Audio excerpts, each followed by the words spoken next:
My fiance's single friends kept saying, "You're too young to be this boring. Have some fun without him." She laughed. Maybe they're right. I overheard everything.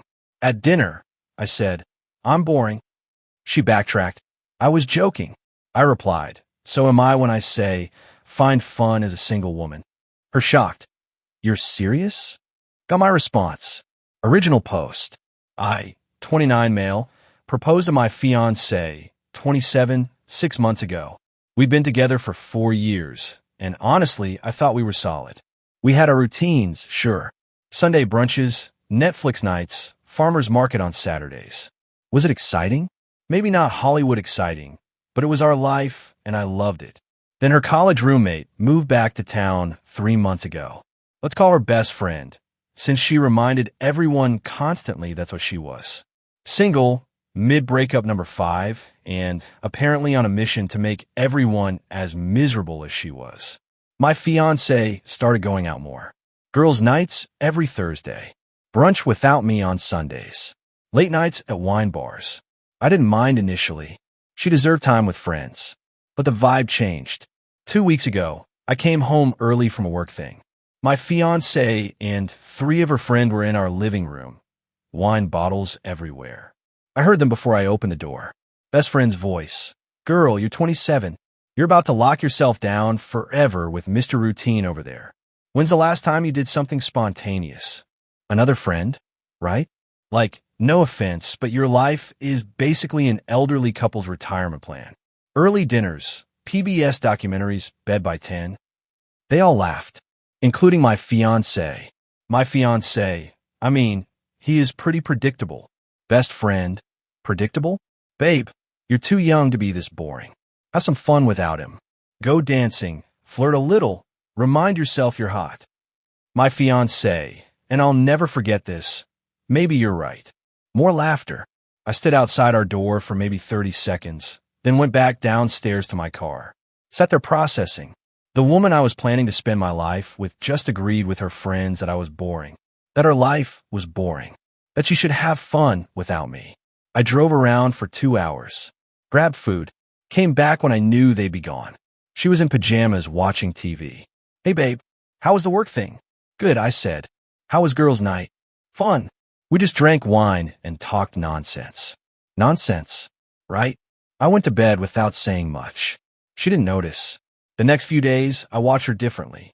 She was on her phone constantly, smiling at texts. Made plans for another girls' night. Started talking about wanting to go to clubs, try new restaurants downtown, take a girls' trip to Vegas. "We should do that together," I suggested once. "Oh, babe, you'd hate it. Too loud, too crowded." You know you. She was creating a version of me that fit her narrative. The boring boyfriend holding her back. Friday night, I made reservations at this Italian place she'd been wanting to try. Nice spot, good food, quiet enough to talk. Halfway through dinner, after 2 glasses of wine, she started, "So, my friend were thinking we should do something big for my bachelorette party." "Like really big?" "Yeah? What were you thinking?" "Vegas. 3 nights. Just the girls." Best friend found this club package deal. Sound expensive. I mean, yeah, but YOLO, right? We're only young once. YOLO. She'd never said YOLO in 4 years. "Your friends really have you thinking differently lately," I said casually. She blinked. "What do you mean? Just seems like you're not happy with our life anymore." "That's not true. I love our life." "Do you?" "Because I overheard your girls' night last week." Her face went pale. "What did you hear?" "Enough. The part where they called me boring, called our life boring, and you agreed." "Babe, no. That wasn't. We were just joking around. Girl talk. Was it a joke when you said, 'Maybe you're right about having fun without me'?" She reached for my hand. I pulled back. "Okay, look, they were being dramatic. But, I don't know, sometimes I do feel like we're living like we're 40 when we're in our 20s. Is that so wrong? So I'm boring." "I didn't say that. You literally did. To your friends. In our apartment. I was tipsy. They were goading me. You know how best friend gets. And you went right along with it. The waiter came by. We both went silent.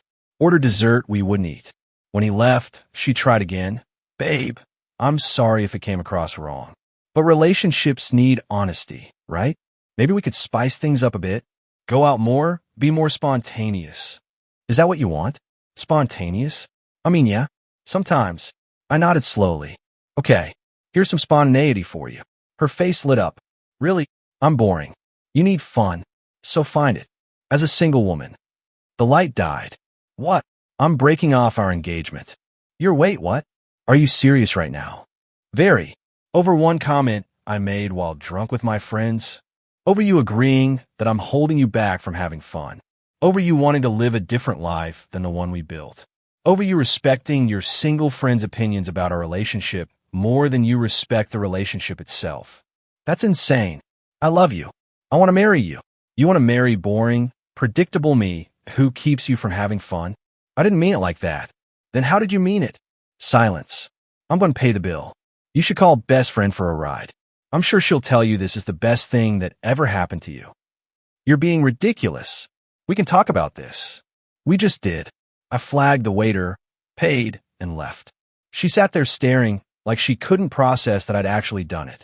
My phone started blowing up before I even got to my car. Update 1, 3 days later. So that dinner was Friday. It's now Monday, and things have escalated exactly how you'd expect. Friday night, 23 calls, 89 texts. Started with apologies, moved to anger, ended with you're throwing away 4 years over nothing. I replied once, you're free to have all the fun you want now. Good luck. Saturday morning, she showed up at our apartment.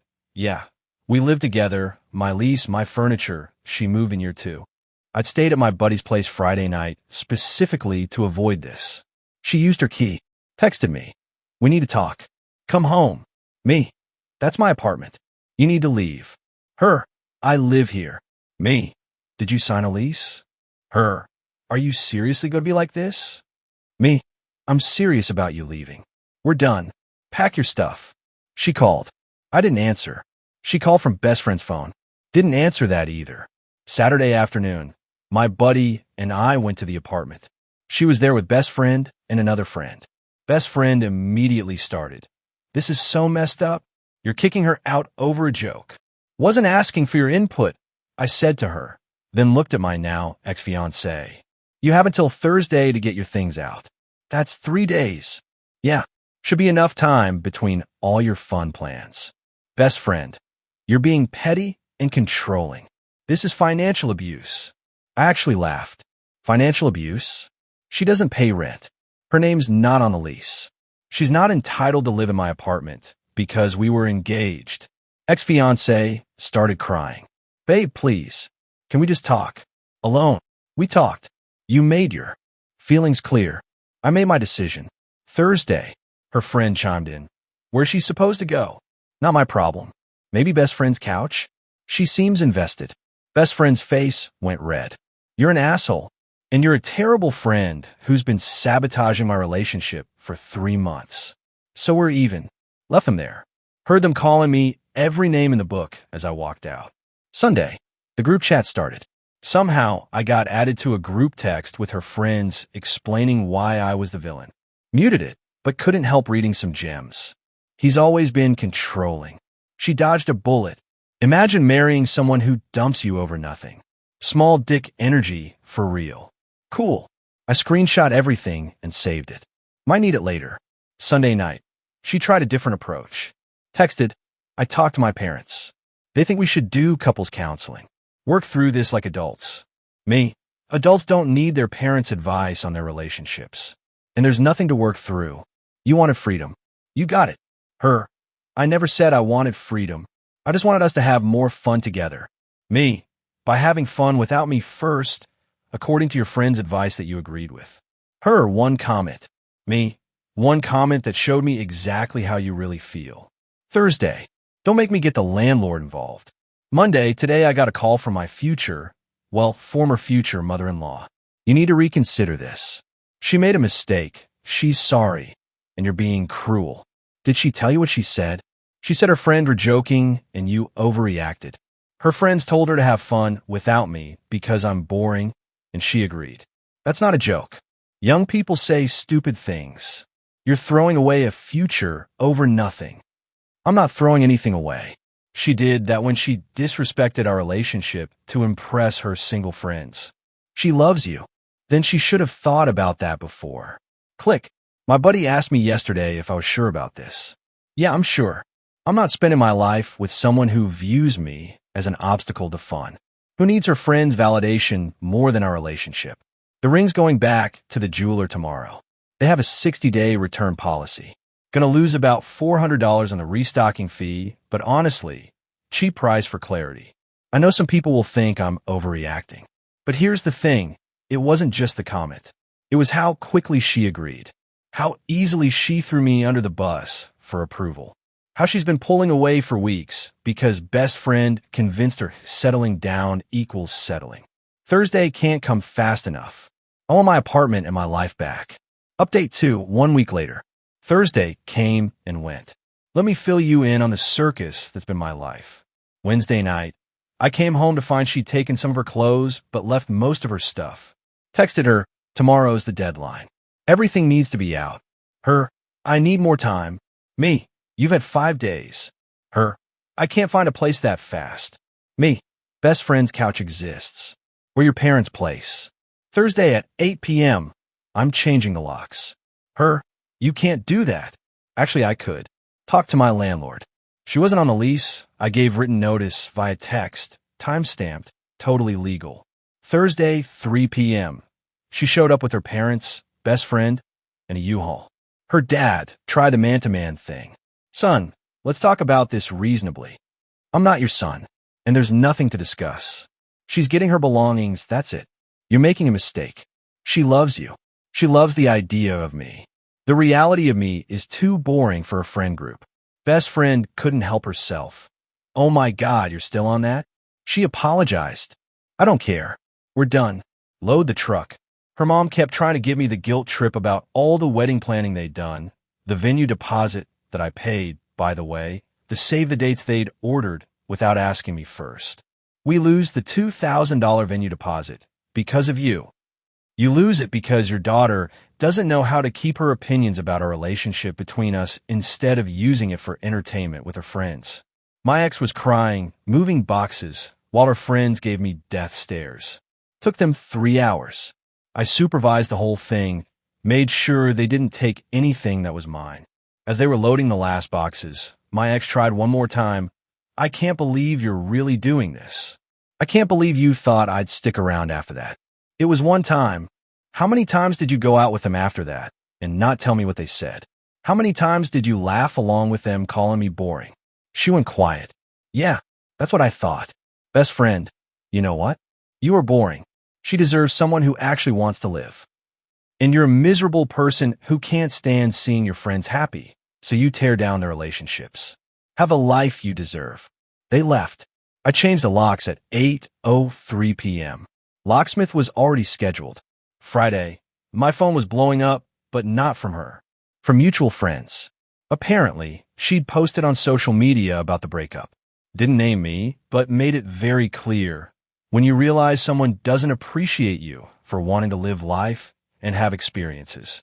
Grateful for friends who remind me I deserve better. The comments were predictable. Her friends backing her up, talking about red flags and controlling behavior.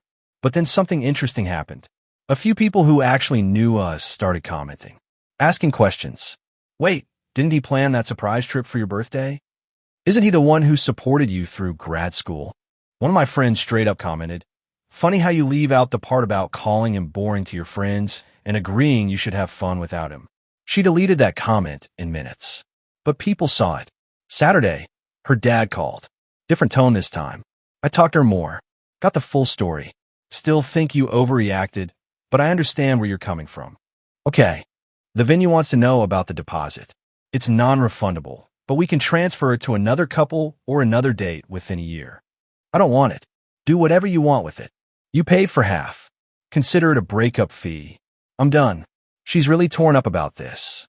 She should have thought about that. Sunday, best friend posted a long story on social media about toxic masculinity and men who can't handle strong women having opinions. I didn't respond. Didn't need to. But my buddy screenshot it and sent it to me with this chick is unhinged. Yeah, she is. And she almost ruined my relationship completely before I saw it happening. Monday, Today got a text from my ex from a number I didn't recognize. I get it now. You're right. My friends were toxic. Best friend's been sabotaging every relationship I've had. I see it now. Can we try again? I'll cut them off. Please. I stared at that text for a long time. Part of me wanted to believe her. For years is a long time. But then I remembered her laughing, agreeing, not defending me or our relationship. Me, I'm glad you see it. But no, we're done. Move forward. Her, please. I love you. I'll prove it. Me, you had 4 years to prove it. Good luck with everything. Blocked the number. My buddy asked if I felt relieved or sad. Honestly, both. I loved her. Maybe still do a little. But I love myself more than I'm willing to be someone's boring placeholder. The apartment feels empty, but it's mine again. I'm sleeping better than I have in months. No more wondering if she's comparing me to some fantasy life her friends painted. Weddings canceled. Gifts that came early got returned. There weren't many, thankfully. My family's been supportive once I explained everything. Her family's probably still pissed, but that's their problem. I know people might think I moved too fast, didn't give her enough chances. But when someone shows you how they really feel, when the mask slips, you gotta pay attention. She wanted fun and spontaneity? Well, breaking up via dinner confrontation is pretty spontaneous. Hope it was exciting enough. Update 3, 3 weeks later. Final update, because this situation has officially reached levels of absurd I didn't think possible. Week 2 post-breakup was quiet. Too quiet, honestly. Should have known something was coming. Then last Monday happened. I got a call from my landlord. Hey, so someone claiming to be your fiancé called about adding her name to the lease? My ex-fiancé. We broke up. She hasn't lived here for 2 weeks. That's what I figured. Just wanted to verify. She was pretty insistent that there was a misunderstanding and she needed back in. There's no misunderstanding. She's not on the lease, never was and won't be. Got it. She also asked for your forwarding address. What forwarding address? I still live here. That's when I realized she was trying to figure out if I'd moved. Why would you need to know that? Put a pin in that thought. Tuesday. I came home from work to find a note taped to my door. Not from her. For best friend. We need to talk about the stuff you stole from her. Call me, or I'm calling the cops. Stole? I didn't take anything that wasn't mine. I documented the entire move out with photos. I texted her from the number on the note. I didn't steal anything. She took all her belongings. Don't contact me again. Best friend. The TV was half hers. The TV that I bought 3 years ago, before she moved in. That TV. Me. No, it wasn't. Don't contact me again. Best friend. And the furniture in the bedroom. The furniture that came with my apartment from my parents? Sure. Me, nope. Last warning. Don't contact me. Wednesday. My ex showed up at my workplace. Security calmed me down. She looked terrible. Like she hadn't slept in days. We need to talk. No, we don't. You need to leave. You won't answer my calls. Because I blocked you. That's intentional. I'm not leaving until you talk to me. Security guard shifted uncomfortably. Sir, you know this person? My ex-fiancé. We broke up 3 weeks ago. She's not welcome here. My ex started crying. Full meltdown. How can you be so cold? After everything we had. You made your choice when you agreed with your friends that I was boring and you should have fun without me. I made mine when I ended it. We're done. I was wrong. I told you I see it now. Seeing it doesn't undo it. You need to leave. Security escorted her out. She was screaming about how I ruined her life and doesn't even care. Thursday, her mother called my mother. Big mistake. My mom doesn't play. She called me after, so her mother thinks you're being unreasonable and should take her back. And what did you say? I told her that her daughter disrespected you and your relationship, and that you deserve better than someone who needs validation from miserable single friends more than she values her partner. God, I love my mom. Her mother said they've already told family about the wedding. That's their problem. They shouldn't have told people before asking me about sending announcements. That's what I said. She hung up on me. Friday, the actual finale. I got a letter from a lawyer. My ex was demanding $3,000 for her contribution to household expenses over the past year. Half the value of the furniture that wasn't hers. Her half of the venue deposit back that I explicitly told her father to keep. Emotional damages of $5,000 for wrongful termination of engagement. I read it twice to make sure I wasn't hallucinating. Saturday morning, I called my cousin who's a lawyer. Sent her the letter. She called back laughing. This is the dumbest demand letter I've ever seen. Who's her lawyer? I checked the letterhead. It was best friend's uncle who apparently does small claims cases. She has no case. You weren't married.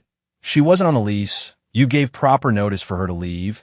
And wrongful termination of engagement isn't a thing unless there's a breach of promise claim, which doesn't exist in our state anymore. So what do? I'll send a response. Pro bono, because this is hilarious. We'll tell them to pound sand legally. My cousin's response letter was beautiful.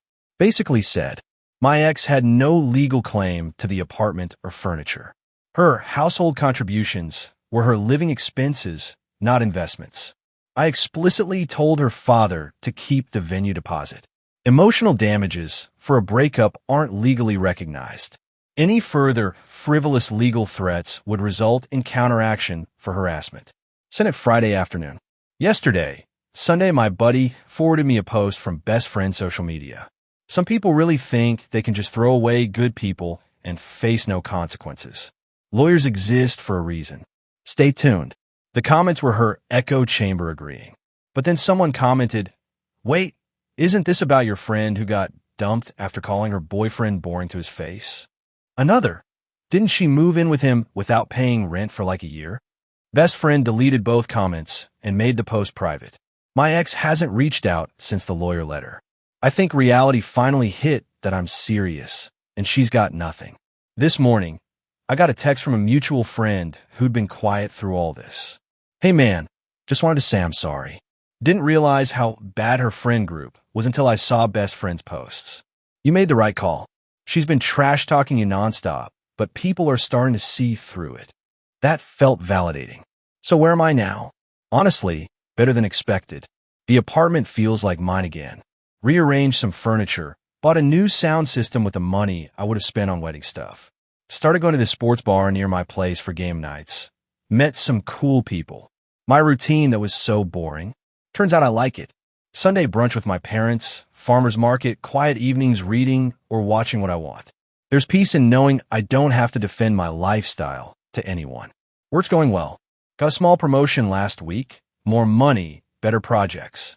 Wouldn't have had the headspace to interview for it if I'd still been dealing with the drama. Did I love her? Yeah. Do I miss parts of our relationship? Sometimes.